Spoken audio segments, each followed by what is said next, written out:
Hola, bienvenidos a todos. Como bien algunos saben, hemos comenzado como Círculo Rebus a realizar diversas entrevistas a psicoanalistas del sur de Chile, citados principalmente en la región de los lagos. Hoy nos acompaña y estamos muy contentos de que sea así el doctor Daniel Cofré. Él es académico de la Universidad Austral de Chile, forma parte del Núcleo de Estudios Interdisciplinarios en Desigualdad y Derechos Humanos de la misma universidad, psicólogo clínico, psicoanalista y doctor en psicopatología y psicoanálisis de la Universidad de París Diderot, París 7. Igualmente nos acompañan los integrantes del Círculo Rebus, Diego Vargas, Felipe Ríos, Antonio Villalobos y que les habla Sebastián Olivares.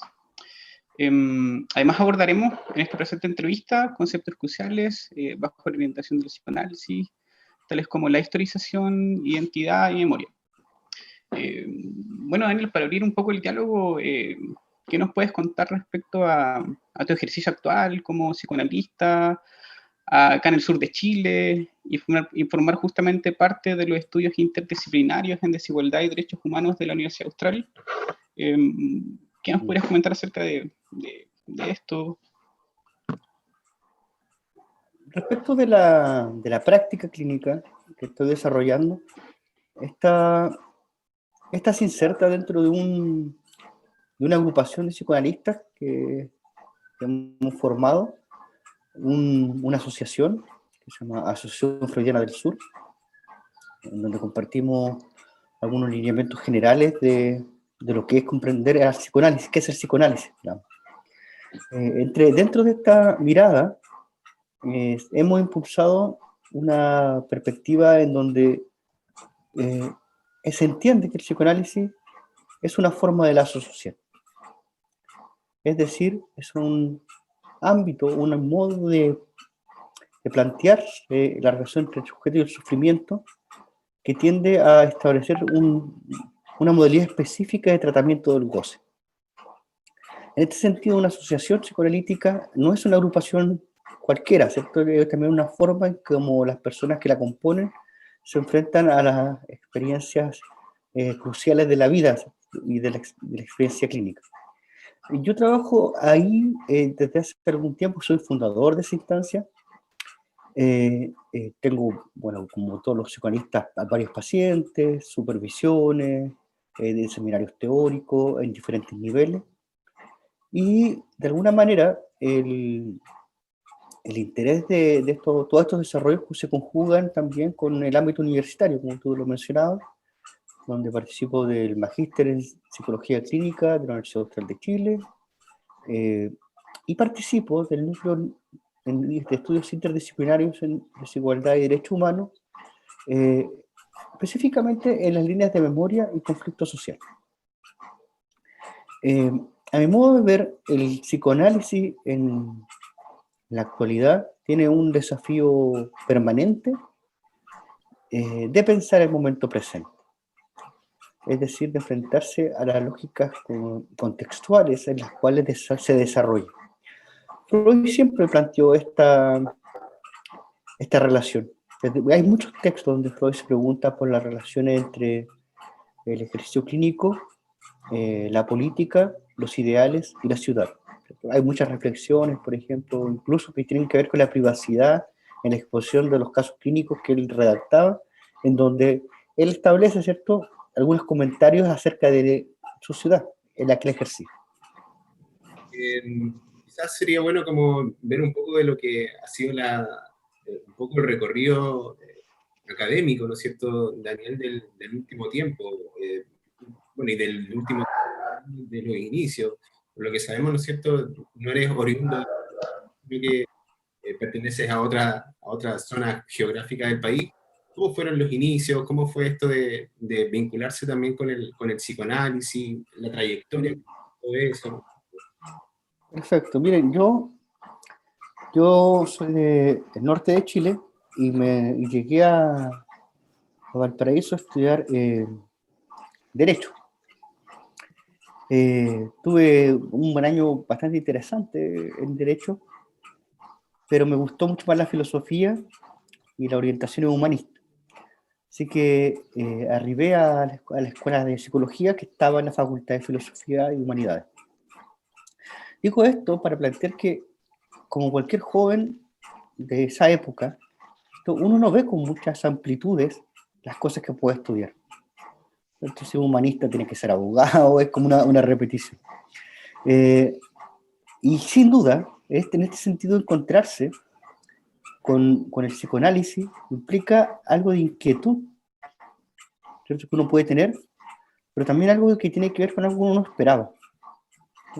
Uno se encuentra con una temática básicamente porque esta aparece en tu vida.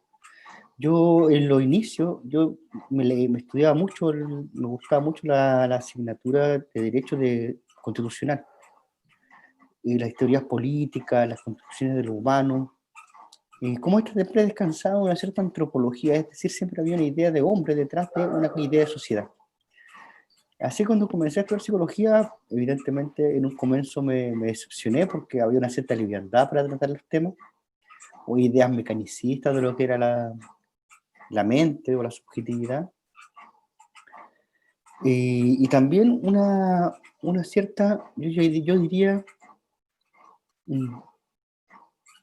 desprolijidad.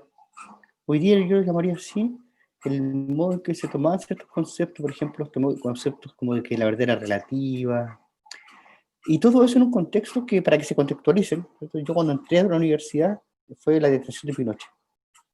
Entonces, en un contexto societal en el que todavía se relativizaba mucho las violaciones de los derechos humanos. Entonces, para mí una palabra como todo relativo, una idea construccionista del hombre, me parecía peligrosa, me parecía simpatizante con el poder y con los discursos hegemónicos de la época. Me parecía más valiente hablar de verdad, aunque se nos acusara de casi de obtusos, de universalista versus el multiverso, porque hay que tener coraje para hablar de verdad. Yo creo que Freud fue muy valiente. Freud no desconoció nunca que se trata de la verdad, de reconocer la verdad que hay en uno mismo. No se trata de cuestionar todo en ideales relativistas. Eso evidentemente no significa que sea una verdad objetiva, positivista de la que estamos hablando de, justamente esa es la pregunta, ¿cuál es la verdad que habita en el hombre? Y cuál es la verdad que habitando en el hombre es la que encuentra Freud en su ejercicio profesional y funda el psicoanálisis. Entonces, esa es la pregunta, no es que tengamos la respuesta de qué es la verdad como un positivista, sino que no la esquivamos como un relativista. Después de eso, ¿cierto?, estuve en una formación bastante intensa en psicoanálisis. Ya mis inicios fueron con varios profesores que consideraba muy interesantes, la señora Marta Bello, Alejandro Bilbao, Jaime Coloma, por narrar a los principales en los años que uno está entre los últimos años de la universidad y los primeros años del ejercicio profesional. También puedo nombrar ahí a Rodrigo de la Fabián.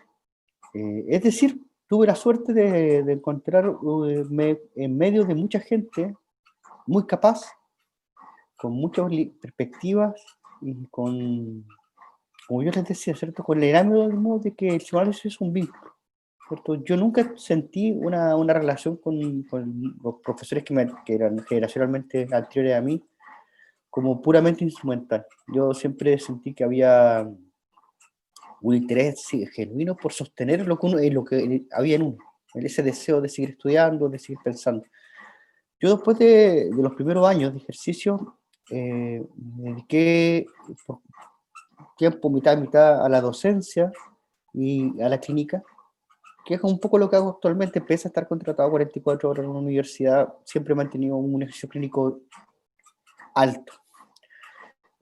Y después de eso, de algunos años de trabajo, me fui a París. En París hice el doctorado en psicoanálisis, investigaciones en psicopatología psicoanalítica en la Universidad de París 7. Participé durante 4 o 5 años más o menos de la Asociación de la Academia Internacional de París, dentro del Colegio de Collage de Formación. También participé en el Centro de Etienne Marcel, específicamente en el campo de estudios de la adolescencia. Esos años evidentemente fueron de un profundo estudio, conocimiento, Creo que hay que diferenciar, sí, lo que se aprende de las asociaciones y las prácticas institucionales que son interesantes, porque hay otra lógica que el mundo de la universidad. Ahí yo entendí esta famosa dicotomía entre la universidad y la asociación. La asociación se aprende con mucho más profundidad, pero no dan un producto, ¿cierto? El producto universitario, una tesis de cantidad de páginas, no es un producto el que se busca. Lo que nos lleva a preguntar algo interesante, después, ¿de qué producto estamos hablando? ¿Qué se produce en una asociación? Bueno, se produce, yo me acuerdo muy bien en la primera vez que fui a la asociación, una versión de Lacan.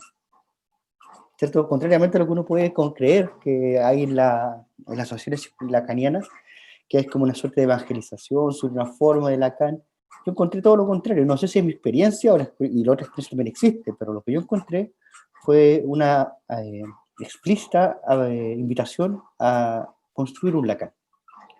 Y por lo tanto, una relación con Freud, una relación con el psicoanálisis y una relación con la contemporaneidad de la psicopatología. En el ámbito de la universidad, yo hice una tesis en que desarrollé dos líneas de trabajo paralelas. Una que es la teoría de la mediación, que en el ámbito que se llama antropología clínica, y lo segundo, desde el punto de vista de la psicopatología psicoanalítica de la adolescencia. Me inquietaba mucho el concepto o la idea de reacción racial sobre la validación del nombre del padre. Me inquietaba en términos teóricos y me inquietaba en términos prácticos. En términos teóricos porque Lacan había dicho claramente que la estructuración psíquica se daba en la infancia, en el Edipo. Y en términos prácticos porque de alguna manera todos aquellos que trabajamos con adolescentes nos preguntamos en algún momento, bueno, ¿qué significa esta entrada en lo social? ¿Qué es eso? Eso es aquel momento que una persona entra en lo social. Y le intenté dar una respuesta a esta famosa validación del nombre del padre a través de la teoría de la mediación, específicamente en el campo de la persona, en el entrecruce con la norma, para pensar la idea de legitimidad de lo legítimo y la legitimidad de lo social. ¿Cierto? De alguna manera, para traducirlo, validar el nombre del padre significa legitimar las construcciones societales en las que habito. Desde ese punto de vista no hay inserción ética sana a la sociedad si es que no hay una relación sana con el mundo social. Y por eso es que uno puede hablar sin patologizar, ¿cierto? Por hablar de ciertas malestares sociales que tienen que ver con la falta de legitimidad con la que se vive o se inserta en las relaciones sociales. Por eso la injusticia está en un tema tan importante. Y haciendo el link con lo que te decía hace un rato, que esa es nuestra verdad en nuestra época. La verdad de nuestra época es la injusticia, la deshumanización, la invisibilización del otro, que nos lleva a cuestionarnos cómo se transmite el humano. Un aspecto muy interesante y como pensar la psicopatología desde una posición no solamente individual, por ejemplo, en estos procesos que a veces se dan de los diagnósticos, de la subjetivación de esos diagnósticos, sino que también tiene mucho que ver con variables culturales y de donde se inscriben también ese tipo de psicopatología, o se dice es lo que está enfermo y lo que no. ¿Cuál es la pregunta? No, era como un comentario. Bien, perfecto. No sé si... Me interesa harto igualmente como indagar, porque comentas que de alguna forma tu tesis está vinculada al tema de la mediación, ¿cierto? La inscripción de adolescente en cuanto a lo social, que son temas de alguna forma que te interesaron abordar en ese momento. Actualmente, ¿en qué te encuentras trabajando o qué artículo estás como barajando, tal vez para poder como plantearlos como tal? ¿Cuáles son los temas de interés que actualmente aparecen ahí? O bien aparecen y desaparecen, o vuelven a aparecer. ¿Cuáles son un poco ahí como desde como chintear un poco ahí, cuáles son los temas que barajas actualmente para poder trabajar? Mire, en realidad yo creo que cuando uno se hace una pregunta relativamente en serio, esa pregunta es siempre la misma con diferentes formas de planteársela. Yo le dije hace un rato que cuando yo entré a la universidad me impactó muchísimo la profundidad del pensamiento político en autores como Hobbes, como Rousseau, ¿cierto? Aristóteles también, por cierto, y cómo había un vínculo entre lo que se entiende por sociedad y lo que se entiende por ser humano. Esto es el fundamento antropológico, ¿qué es el hombre? Que es una pregunta bien extraña, ¿cierto? Porque tiene miles de Y bien respuestas, antigua, igual. y bien antigua, y que efectivamente uno no va a poder responder, pero yo creo que uno, de alguna manera, tiene que ir construyendo de a poquito, ¿cierto?, los materiales con los cuales cercar esa inquietud, ¿cierto? Y la inquietud es, ¿qué caracteriza al humano? ¿Cómo se vincula esto humano con lo social? Esta inquietud, yo la comencé a trabajar desde muy temprano. Por ejemplo, te decía en la adolescencia, ¿cierto? ¿Cómo se escribe un adolescente en lo social? ¿Cierto? Ahí te la misma pregunta, ¿cierto? A través de la legitimidad, legitimación de ciertos discursos sociales, prácticas sociales. Me parecía que esa tensión es muy importante, y entonces hay ciertas cosas que los seres humanos parece ser que tenemos, ¿cierto? Parece ser que tenemos cosas y que se reconocen, como una de ellas es, ¿cierto?, la memoria. La otra es una cierta idea de nosotros mismos. Eh, También tenemos una corporalidad. Eh, esa, esa conjunción de cosas que tenemos los seres humanos conllevan una teoría de lo psíquico. Freud, en una carta a Fliess, creo que es la carta 52, le dice, finalmente, como tú sabes, toda la teoría que construyo puede ser entendida como una teoría de la memoria. En el año 67, André Green se posiciona en un debate que en ese tiempo era bien complejo y bien difícil, sobre el estructuralismo y la historicidad de las estructuras. Un debate que tuvo un gran vuelo, fue importante, y en el cual Lacan había dicho de alguna manera que se hablaba de estructura, no de historia. Sin embargo, André Green hace algunos análisis, creo que voy a buscar el nombre preciso del artículo para que no... Ya por acá, André Green, acá. Este artículo se llama Repetición, Diferencia, Replicación. Y está en una acta de un congreso que se hizo en París, a propósito del tema. Y ahí André Green va a esta idea de releer el principio del placer, ¿cierto? Y ustedes saben que en Lacan hay una gran reflexión sobre eso, sobre la bobina, que se lanza, se relanza, se hace el vacío. André Green se da cuenta que que el tema era pensar cómo se piensa la diacronía en psicoanálisis, cómo se piensa la temporalidad. ¿De qué temporalidad estamos hablando cuando hablamos de psicoanálisis? Y en este artículo, ¿cierto?, de Freud, de esta carta de Freud a Fliess, había una idea de memoria como estratificada, como en diferentes estratos. Entonces, cada paso era reordenación, una retranscripción, ¿cierto? Y cuando las cosas no podían transcribirse, quedaban reprimidas. Es una visión súper interesante porque de alguna manera te plantea de que hay, al menos para pensar lo psíquico, ¿cierto?, hay que pensar el tiempo de la inscripción, el tiempo de la transcripción, ¿cierto?, de una repetición y una diferenciación. Y es súper interesante, ¿cierto?, porque al final, a partir de la idea de que algo existe, pero que existe en el tiempo, existe también como diferencia. Entonces, hay una temporalización que liga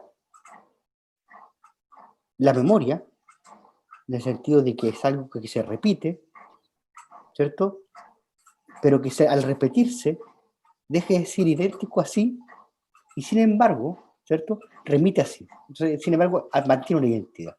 Entonces, uno podría decir que dentro de las construcciones del esquema freudiano, la idea de identidad y memoria están presentes desde el inicio Se suele decir que es cierto que la teoría del recuerdo, de la memoria, pero también podríamos decir de la identidad, pero identidad no en un sentido, y esto es lo que hay que tener cuidado, no en el sentido sustancialista, como que si existiese una identidad, sino la identidad como un esfuerzo, como un trabajo. Por eso es que yo hablo de trabajo identitario. Evidentemente, creo que es algo importante entender que es un esfuerzo de retranscripción, es un esfuerzo de remover constante. Entonces, ¿cierto? Si ustedes piensan que esto ocurre, la pregunta, ¿cierto? Eso ocurre a nivel psíquico, nadie lo podría negar, yo al menos es difícil, pero ¿qué relación existe entonces entre estas transcripciones y reordenamientos que operan al interior de la memoria subjetiva con los componentes discursivos sociales? ¿Hasta dónde, cómo pensar? Otra de las máximas, ¿cierto?, que son interesantes de Freud, que es que el aparato psíquico es un aparato cerrado, que no tiene apertura al exterior. Por otra parte, Lacan nos dice todo lo contrario. Lacan nos dice que el sujeto está se inscribe en el campo del otro, eso desde una apertura inicial y completa, ¿cierto? Entonces, si ustedes lo piensan, ¿cierto? Y uno se detiene así a reflexionar seriamente estas cosas, uno se queda con la idea de, bueno, primera pregunta, para volver a la pregunta antropológica, ¿el hombre es abierto o cerrado? ¿Cómo se relaciona con el exterior? Este debate es súper intenso y apasionante y genera muchas posiciones. Por ejemplo, hay malas lecturas, como esta lectura de que si la sociedad cambia, si declina la forma de autoridad, se va a producir, ¿cierto?, una descomposición también de lo psíquico. Son hipótesis que se tienden a llamar un poco conservadoras, ¿cierto? O sea, han sido criticadas por ello. Pero decir que esa hipótesis es mala, ¿cierto?, no significa negar el vínculo con lo social.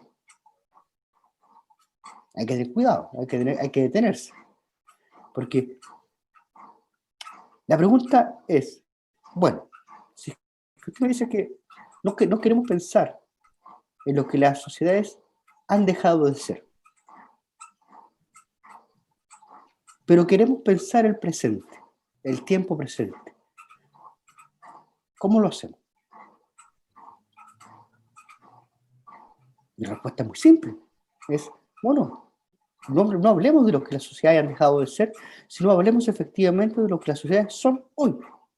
¿Qué caracteriza a la sociedad hoy día? Y ahí tenemos una serie de hipótesis, ¿cierto?, que vienen de la antropología, de la filosofía, de la sociología. ¿Qué es lo que caracteriza a la sociedad actual? No es lo que ha dejado de ser la sociedad, no nos preguntemos eso. Ha dejado de ser patriarcal, ha dejado de ser familias grandes, ha dejado de que la mujer sea al trabajo. No hablemos de eso. ¿Pero qué es hoy la sociedad? Se lo dejo como provocación. Una linda reflexión, Daniel, con respecto a cómo hilas la identidad con la memoria. Igual sabemos que Freud plantea que justamente para hablar de ciertos traumas que ocurren dentro de ciertos procesos sociales, ¿cierto? Habla que para olvidar hay que recordar.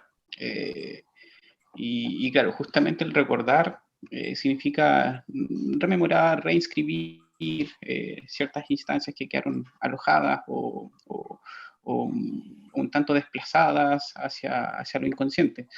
En ese sentido, ¿cómo se inscribe el concepto de historización en lo que estabas hilando con respecto a memoria, identidad, ¿cierto? ¿Qué función tiene la historización en el campo que recién nos comentaba? No sé si nos podría como extender la reflexión. Mira, es súper buena la pregunta porque efectivamente esta palabra historización es la que está presente en Lacan, ¿cierto? Es curioso porque uno dice, no, es que los lacanianos no creen en la historia, pero la palabra historización está presente en Lacan. De hecho, Marcos Zafiropoulos en sus trabajos muestra que Lacan también citaba la Carta 52, al igual que Grimm, y citaba los mismos pasajes. y que hablaba de que era una falla de traducción el inconsciente. Entonces, se dan cuenta, en ese punto no se diferencian tanto. Lo que pasa es, como siempre, malos entendidos, falsos debates. A mí me parece que el concepto de utilización es un concepto que nos lleva y que nos permite ligar lo subjetivo y lo social. Si hay un trabajo en lo negativo, en lo inconsciente, a nivel individual, ciertas cosas, modos de desfiguración, modos de ocultamiento, evitación de ciertas temáticas, eso lo dice André Green, no yo. También es posible darse cuenta de que hay un trabajo negativo en lo social, cosas que se esconden, cosas que se reprimen, discursos oficiales, discursos proscritos. ¿Cierto? Eso puede estar visto igual en la familia. ¿A qué se refiere con la familia, Sebastián? Esto con respecto de lo que se adeuda, con respecto a la familia, cuando un sujeto se inscribe en la familia de alguna forma, se adeuda algo o se le Sí, no, entrega ciertos dones. pero yo estaba pensando en algo mucho más simple, ¿cierto? Uh-huh. En algo de que uno no quiere pensar ciertas cosas a nivel individual. Las sociedades hacen lo mismo. Dejan de hablar de ciertas cosas. Piensen en Chile, ¿cierto? Una de las cosas que se dejó de hablar en la postdictadura es de igualdad. El tema que quedó fuera, proscrito. Entonces, pero que volvía a ser como desfiguración, por mucho tiempo el tema de los derechos humanos, pero también el tema, por ejemplo, de la violencia contra la mujer. ¿Cierto? La gran gracia de las tesis, de las chicas estas que hicieron este furor mundial, pero en realidad la gran gracia del feminismo, es que puso a la vista algo que no se quería ver. ¿Cierto? Esto es el campo de lo negativo, pero no en el sentido moral, negativo en el sentido de que no se ve, ¿cierto? Es lo invisible de lo social, porque es lo que se desfigura, remite a lo inconsciente. Eso negativo, hay dos formas de tratarlo, ¿cierto? Una es mantener el ocultamiento y otra es pujar por la traducción y su visualización. Si ustedes lo miran y se imaginan los estratos de Freud, ¿cierto? Que aparezca, que supere la barrera de la represión. Daniel. Dígame. Sí, aprovechar de hacer un comentario sobre eso y quizás si tú lo puedes comentar respecto a que hay como estas dos posibilidades, lo que dijiste ahora al último, me parece que también de pronto a nivel de sociedad hay como apropiaciones de las instituciones de querer tramitar esto escondido, pero que parecen ser como un tanto falsos. Diferente, por ejemplo, a las tesis, que es más performativo, algo como más común, ¿cierto? Y Perfecto. Muchas veces las políticas públicas atienden hacia eso, pero en realidad como que en vez de relevarlo, lo solapan. Entonces hay como un ejercicio ahí como de bien quizás que con un lente Foucaultiano uno podría como quizás darse cuenta de qué está operando ahí de fondo. Y quizás en ese sentido el lente también psicoanalítico pudiese llegar a ser subversivo respecto de esas prácticas. Por supuesto, no sé si eso... Toda la razón, yo comparto completamente el juicio, efectivamente, que así como las sociedades, por ejemplo, piensen ustedes, las sociedades después en Ruanda, después del genocidio, vino un nunca más. Habían matado a muchísima gente, esto vino nunca más, no ocurrió. Comienzan las políticas reparatorias. En todas las sociedades que han ocurrido traumatismo ocurren políticas reparatorias. En todas las sociedades que hay injusticia se trata de ingresar a ciertos lugares. Por ejemplo, la juventud en Chile, que había sido fuertemente diezmada durante la dictadura, después de la dictadura comienzan modos de participación institucionalizados, comienzan el INJU, pero con todo con un nivel como dice Rob Felipe, como falso, ¿cierto? Como que se estaba manipulando. Eso era el poder que actuaba, el poder del sentido Foucaultiano, la construcción de discurso, de práctica, de ciertas regularidades, de ciertos tránsitos. Queremos que los jóvenes vayan al INJU y pidan plata ahí para que todo el campo de la práctica política. Y por otra parte, ¿cierto? La sociedad, como... Esto es un debate que yo Foucaultiano, no nos vamos a meter ahí porque en realidad si no salimos más. Pero ¿por qué la sociedad entonces cambia? Si entonces todo se regula también, si todo está tan bien estructurado desde el poder, si el poder es una maquinaria que de alguna manera delimita, construye las subjetividades, y ahí yo daría con toda la humildad del mundo, haría una pequeña como digresión al Foucault. Quizás Foucault no vio todo lo que es el humano. Quizás no todo se puede limitar a una subjetividad política, ¿cierto? Y la subjetividad psicoanalítica, ¿qué puede ser entonces? Bueno, mi modo de ver es que la subjetividad psicoanalítica es justamente aquello que irrumpe, ¿cierto?, como exigencia de diferenciación de lo idéntico. Es un trabajo identitario en cuanto siempre va a estar por la transformación de lo idéntico. En este sentido, la irrupción, ¿cierto?, de los pingüinos, por ejemplo, primero, después del 2011, después de las feministas, ¿cierto?, después del estallido social. Todas estas cosas no fueron construidas, no fueron planificadas, no fueron, pese a que Piñera quería que esto fuera así, pero el enemigo poderoso está organizado. No, esa es una irrupción, ¿cierto? Uno no puede esperar estas cosas, no se organizan, aparecen simplemente, aparecen como un acontecimiento. Como un acontecimiento, y como es lo que le ocurre a cualquier persona que se encuentra inconsciente, ¿cierto? ¿Qué es esto?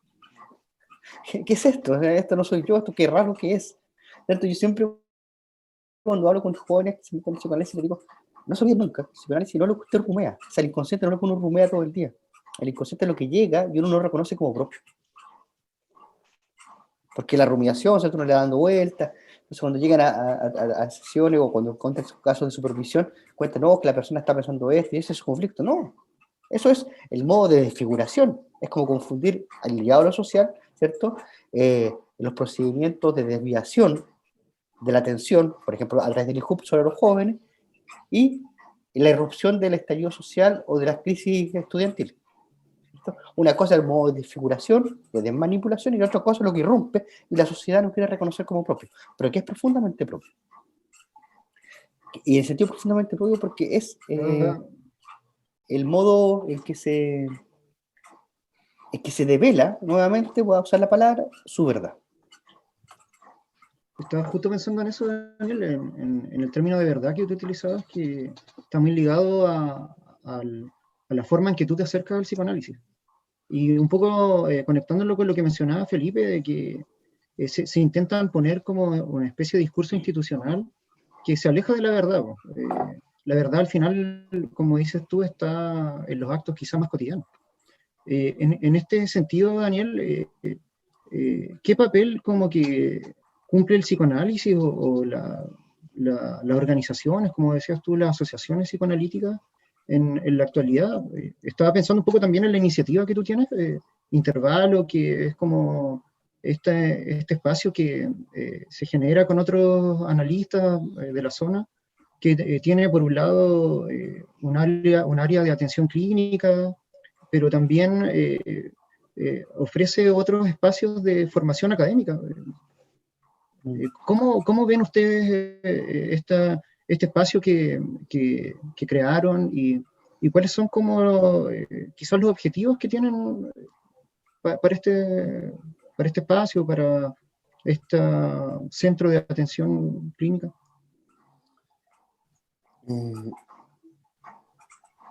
Mira, voy a tratar de ligar lo que estábamos conversando con eso. Entonces, si el mundo es esto, ¿cierto? El mundo, hay formas del tratamiento de la verdad, ¿cierto? Un tratamiento institucional que se rige por los discursos políticos, por el poder, ¿cierto? Que no hay un malo, ¿cierto? El poder, dice Foucault, son todas las cosas que están ahí, no es, él se distancia mucho de la lectura althuseriana, ¿cierto? En eso es importante, no hay que confundir la idea de poder con el de Estado o de que alguien que dirige conscientemente las cosas. Hay una articulación societal que está ahí, mutando, pero que sin embargo produce una forma de tratar la verdad. Que habitualmente esto se ve después. A mí me gusta mucho el debate sobre las generaciones, pero en el punto en que apunta justamente que la generación es algo que se construye a posteriori. La generación es algo que uno nunca sabe cuál es su generación, sino con retroactividad. Entonces, en el fondo, hoy día podemos decir, claro, la verdad del tratamiento de la juventud en Chile en los años 90 fue manipulada porque justamente ya hemos tenido cierta distancia. En este momento, ¿quién podría decir cuál es la verdad de la sociedad, me refiero, como discurso, como práctica? Pero hay otras formas de tratamiento de lo social, de la verdad social, del goce, ¿cierto? De este componente inenarrable. Lacan dice, bueno, también está el discurso del psicoanálisis. ¿Cierto? Está el discurso histérico, ¿cierto? Está el discurso capitalista. Hay muchos, pero el discurso del psicoanálisis es una forma también, una forma más. ¿Qué es lo que hace el discurso del psicoanálisis? ¿Qué es lo que propone el psicoanálisis? El psicoanálisis lo que propone es entender que nos relacionamos con esta verdad sin tratar de hacer que desaparezca su carácter disruptivo. No se trata de amasarla, no se trata de llevarla a conducirla, tampoco de evitarla, sino, como dicen por ahí, saber hacer con ella. Saber relacionarse con eso incómodo, con eso que incomoda. En nuestra generación nos toca, por ejemplo, a saber hacerla, saber reconocer la violencia machista. Como a otras generaciones les tocó reconocer la violencia clasista, y a otras generaciones la violencia étnica, ¿cierto? Y a otras generaciones la violencia sobre los niños. Entonces, las 4 violencias estructurales que son el clasismo, el racismo, el adultocentrismo y el machismo. Quizás en una generación más hay se nos devele otra verdad sobre las violencias estructurales. Por este momento yo veo esas 4. Daniel, Entonces, cuando yo digo esto, es que son cosas que incomodan no solamente a las personas, también al psicoanálisis. El psicoanálisis no tiene todas las respuestas frente al feminismo. Este feminismo lo impugna. Pero no retroceder frente a eso. Tratar de entender el fenómeno, tratar de comprender, y si hay que reformular las tesis, se reformulan. Cuando fueron las tesis psicoanalíticas, ¿cierto? Si hay que repensar cosas, se repiensan, porque eso es no evitar ese real que está emergiendo, eso es no mirar para el lado. Yo creo que las terapias y las escuelas psicoanalíticas o las asociaciones se hacen conservadoras y se fragilizan cuando pierden esta relación con la casi heroica freudiana, ¿cierto? Con la verdad. No ir para atrás, no retroceder ante lo que uno está viendo. Freud decía en su psicología, no se trata de modo alguno de pensar lo que sea más agradable, más bueno, más útil para la vida, sino simplemente acercarnos a esa misteriosa realidad que se encuentra fuera de nosotros.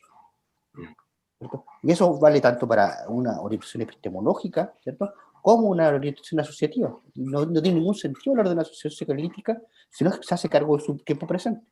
Para mí, a mi modo de ver, no hay ninguna forma de hablar del psicoanálisis actual sin hablar de la violencia machista y tratar de dialogar con ese campo, sin hablar con el campo, obviamente, también de las desigualdades sociales, de los racismos, de los autocentrismos. vinculando un poco, Daniel, algo que has venido mencionando y que tiene que ver, ¿no es cierto?, con esta especie de discursos o cosas que haces a nivel social, y vinculando también un poco con el texto que está al final, ¿no es cierto?, que tenía mucho que ver con los niños, después con estos procesos de identificación que se van dando, ¿no es cierto?, en etapas, digamos, más adolescentes o cuando se va creciendo.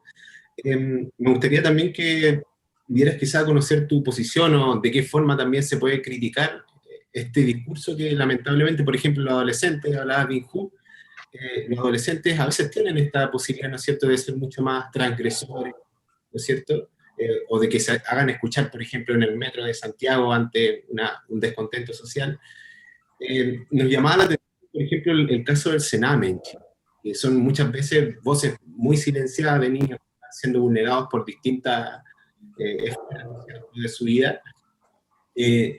¿Cuál crees tú que podría ser como la crítica principal quizás a los distintos roles que están ejercidos ahí a nivel de disciplina? Por ejemplo, el trabajo social, la psicología, ¿no es cierto? Que pareciera que, yo creo que esto es una crítica para todos, que muchas veces estamos muy dormidos en ese espacio, teniendo en cuenta las cosas que justamente suceden ahí. De pronto aparecen noticias de, no sé, de cuántos menores han sido abusados, de probablemente muchos profesionales que saben de eso, ¿no? ¿Qué son los impactos más importantes en situaciones e instituciones como esa y cuál sería la crítica a esas disciplinas? Yo creo que más que una crítica a las disciplinas, es que tienen que entender que las disciplinas también son históricas. Hay las preguntas de la psicología, las preguntas de la sociología, del trabajo social, que ojo, no son disciplinas puramente científicas, ¿cierto? Tienen un derrotero práctico. Hay prácticas psicológicas, como por ejemplo, hay prácticas de trabajo social, y cuando digo práctica, lo digo en un sentido completamente, ¿cierto? Juntiano, ¿cierto? Una práctica, una regulación de ciertos espacios, ciertos movimientos y ciertas cosas, ¿cierto? El niño que tiene problemas en el colegio va al psicólogo a una oficina, en ese lugar de oficina tiene que hacer una serie de trayectoria, espera al psicólogo en un lugar, entonces son prácticas, tal como las prácticas que tienen que pasar los migrantes cuando llegan a un país, ¿cierto? Pasan por cierta oficina, pasan por ciertos lugares, y se alcanza el nivel de que la designación, que es, es la instalación de un discurso, de una etiqueta donde el chico es atrapado, y queda como ahí como flotando, ¿cierto? En su designación, TDA, violento, lo que fuera. Las disciplinas, entonces, tienen que ser siempre disciplinas abiertas a criticar sus prácticas. Esto obviamente igual aplica al psicoanálisis. Si una disciplina no se pregunta por su practicidad, deja de estar orientada por un ejercicio, por decirlo así, no sé si es la palabra correcta, deseante, ¿cierto? Se subsume a sí misma, se pierde, como cualquier poder subversivo que pueda haber. Yo no sé cuál es la solución para los colegas antropólogos, sociólogos o educadores, y tampoco la psicología.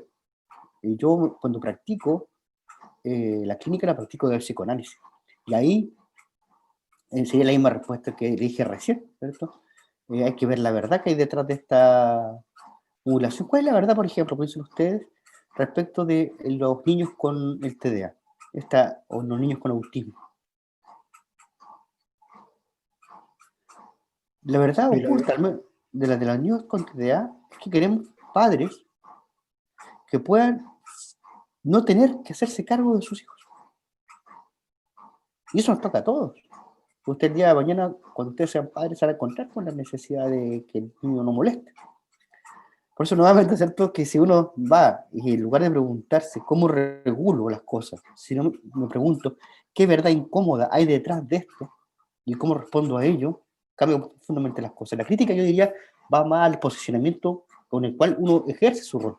La disciplina, sus preguntas y sus respuestas inevitablemente están situadas. Y entonces implican una actualización constante, pero eso no es un problema teórico, el problema práctico es cómo yo ejecuto y esta relación con el mundo social. Igual quería retomar el tema de la historización. Cuando uno habla de que hay posibilidades de velar, de solapar ciertas cosas, también está la contraparte, que es la capacidad de historización, ¿cierto? Que implica algunas cosas que son importantes, como la representación de las cosas, ¿cierto? La capacidad de poder mirar a aquellas cosas que son complejas. Y también, y aquí es un concepto que yo aprendí de la teoría de la mediación, la apropiación, ¿cierto? La apropiación subjetiva. La apropiación, la capacidad, ¿cierto?, de apropiarse el lazo social. Porque uno tendría que ser que hay un trabajo de transmisión, ¿cierto?, entre las generaciones, hay un trabajo, por lo tanto, de transmisión, de traducción entre las generaciones, pero también habría que añadir que hay un trabajo de transformación, ¿cierto?, en las sociedades. Por lo tanto, uno no puede hablar de los seres humanos como si solamente fueran entes reprimidos y represivos. También existen los procesos sublimatorios, creativos, que están presentes en la adolescencia. Por ejemplo, yo tengo una lectura completamente contraria a esta idea de que los jóvenes hicieron algo violento. Yo creo que fue creativo. Mira, simplemente analicen el desplazamiento significante, ¿cierto? En 2006, los chicos protestan por una deuda de la sociedad con las escuelas públicas. En 2011, los chicos protestan contra una deuda de los padres con las universidades, con los bancos, con el sistema crediticio. 2019, ¿cierto?, se trata de evadir, de no pagar. Se impugna completamente la idea de deuda. Y se subvierte y pasa a ser una deuda de liquidez de la sociedad respecto de sus ciudadanos. Y si ustedes se dan cuenta, es un significante que, igual que en terapia, va cambiando el sentido. Y esto va asociado a procesos creativos de apropiación, como decía hace un rato Felipe, tiene que ver con cosas performativas, con formas distintas de hacer las cosas. Si alguien me hubiese dicho a mí, ¿cierto?, que evadir, no pagar, iba a dar vuelta a la sociedad, yo no le habría creído en ese momento, pero lo hizo. Porque eso es una subversión subjetiva. ¿Cierto? Eso es el efecto de cuando el inconsciente se desamarra, ¿cierto? Se libera, pero no solamente el inconsciente, no solamente hay agresividad, también hay creatividad, hay despliegue. Por eso no hay que tenerle miedo al desarrollo social, no hay que tenerle miedo a las transformaciones. No hay que ser conservador. Tampoco hay que ser Daniel, falsamente progresista, por supuesto. estaba pensando como en lo que tú nos has mencionado y lo que aparece en tu artículo igual, pues.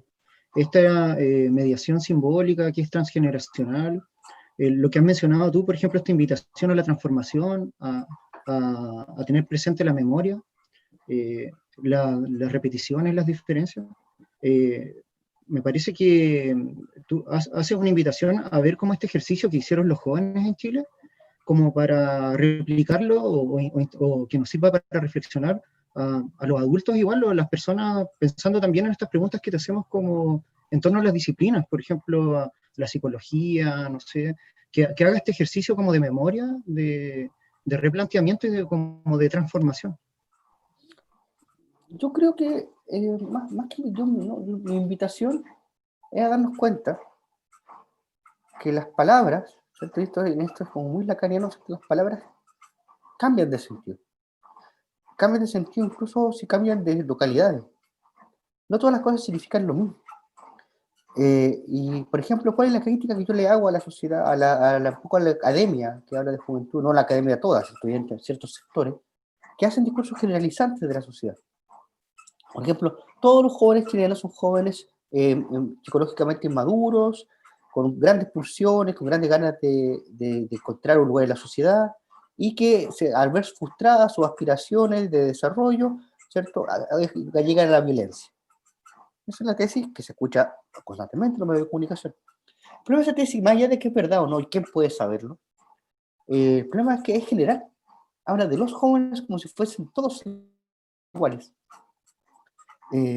Incluso yo les acabo de mostrar que la misma palabra, ¿cierto?, deuda, cambia de significado dentro de los propios movimientos estudiantiles. Ahí mismo cambia de significación. Entonces, no es una... lo que tenemos que estar atentos, al contrario, chicos, es a estar siempre atentos a cómo las palabras van, como si ustedes quieren así verlo, así como trafican significados que no vemos y que están en ellas. Así, al igual que en terapia, ¿cierto?, o en el psicoanálisis uno se da cuenta de que ciertos desplazamientos pequeños generan una nueva idea de lo que estamos viendo.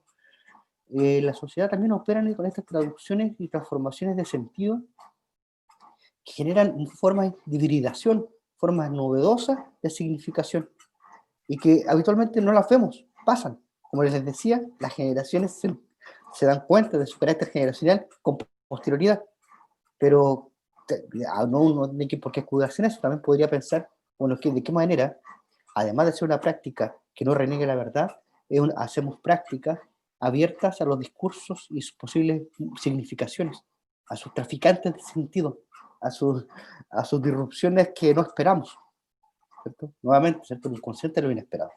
Y la idea de melancolización de la sociedad introducida por, bueno, tiene muchos referentes, pero la utilización concreta de Olivier Duby tiene que ver con que hay ciertos momentos en que las sociedades que los gritos de desesperación no son escuchados.